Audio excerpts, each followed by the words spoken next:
G20s। तो आज हम एक दफ़ा फिर हाजिर हुए हैं एक बहुत ही एक्साइटिंग और इम्पॉर्टेंट टॉपिक के साथ जिसका नाम है रूल ऑफ थर्ड्स। G20s तो मैं एक्सप्लेन करूंगा कि रूल ऑफ थर्ड्स क्या होते हैं। Rule of thirds is a design method which applies to a composition.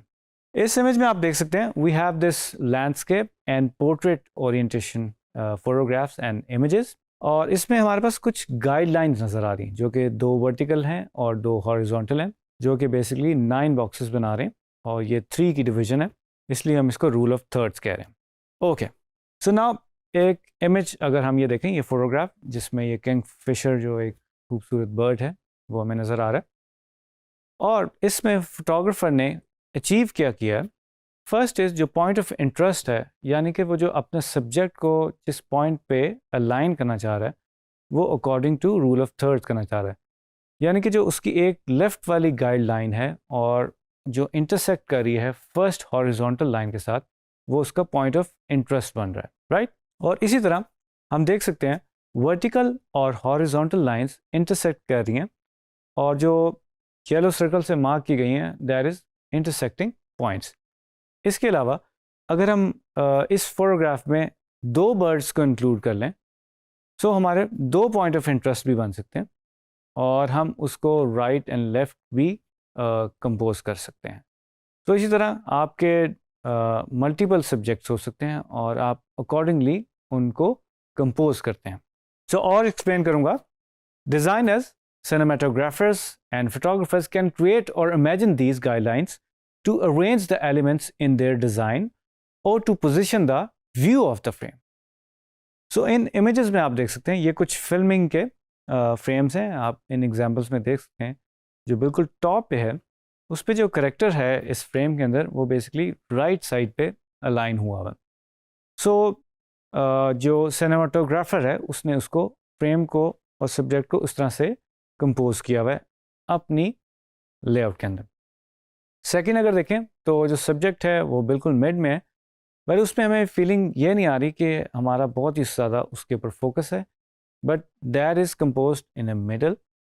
और हम नीचे वाली अगर इमेज देखें हमें एक बहुत खूबसूरत सा लैंडस्केप नज़र आ रहा है, और जो उसकी जो हॉरिजॉन्टल जो बॉटम डिवीज़न है उसके अंदर हमें बेसिकली जो फोरग्राउंड है वो नज़र आ रही है, और जो मिड पॉइंट है उसमें हमें माउंटेन्स की रेंज नज़र आ रही है, और टॉप के ऊपर हमें स्काई मिल रहा है। सो कहने का मकसद ये है कि जब हम फ्रेमिंग कर रहे होते हैं या कोई भी कॉम्पोजिशन कर रहे होते हैं हम रूल ऑफ थर्ड्स को अप्लाई कर रहे होते हैं। वेल एक और एग्जांपल देख लेते हैं। आजकल हर बंदे के हाथ में मोबाइल है, और जब हम सेल्फीज़ लेते हैं या कोई फ़ोटोग्राफ लेना शुरू करते हैं तो हमें ये गाइडलाइंस मिल जाती हैं, और अगर हमें नज़र आए तो हमारे फ़ोन्स के अंदर ये सेटिंग्स मौजूद होती हैं कि हम अपनी गाइडलाइंस यूज़ कर सकते हैं, और ये गाइडलाइंस हमें हेल्प करती हैं कि हम अपने सब्जेक्ट को या किसी भी फ़ोटोग्राफ को किस तरह से कंपोज करें।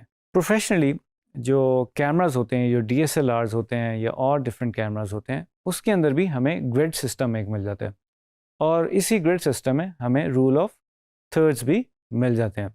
और एज़ यू नो ये ग्रिड्स गाइडलाइंस हैं रूल ऑफ थर्ड्स की, ये एज ए रेफरेंस पॉइंट है। जब हम फोटोग्राफ खींच लेते हैं वो हमें गाइडलाइंस नज़र नहीं आ रही होती, यानी कि ये एक इमेजिनरी लाइंस होती हैं। वेल अब बात करते हैं कि हम रूल ऑफ थर्ड्स को अपने ग्राफिक डिज़ाइन में यूज़ कैसे करेंगे।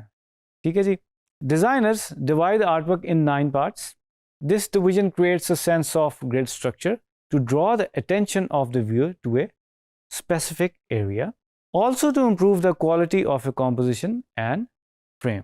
अब ये एक एग्जांपल देख लेते हैं। इसमें आप देख सकते हैं जो फोटोग्राफर है उसने जो ट्री को है वो अपने राइट साइड पे कंपोज किया हुआ है, और उसको मिड में भी कंपोज किया हुआ है। सो ये बहुत ही एक अच्छी एग्जांपल है रूल ऑफ थर्ड्स को यूज़ करने की, और इसमें भी हम देख सकते हैं।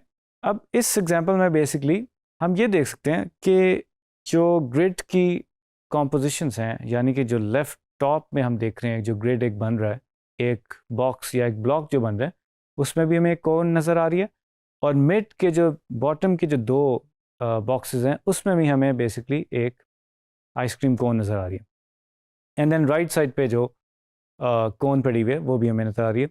तो दैट मीन्स हम रूल ऑफ थर्ड्स को यूज़ करते हुए मल्टीपल सब्जेक्ट्स को भी कंपोज कर सकते हैं बड़े आराम से, और हम सेंटर ऑफ इंटरेस्ट और एक फोकल पॉइंट भी क्रिएट कर सकते हैं मल्टीपल ऑब्जेक्ट्स का।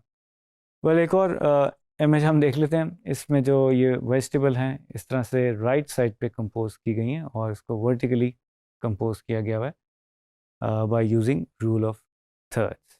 इसमें एक और जो इम्पॉर्टेंट चीज़ ये है कि बिल्कुल अलाइन नहीं है वो जो हमारी सेकंड लाइन है, जो वर्टिकल लाइन है उसके साथ, बट हमें एक सेंस मिल रही है, और इससे हमें ये फ़ायदा हो सकता है कि लेफ़्ट साइड पे अगर हम कुछ टेक्स्ट लिखना चाह रहे हैं या कोई और चीज़ ऐड करना चाह रहे हैं या कोई रूम देना चाह रहे हैं या कोई ब्रीदिंग स्पेस देना चाह रहे हैं, वो हम आसानी से अचीव कर सकते हैं।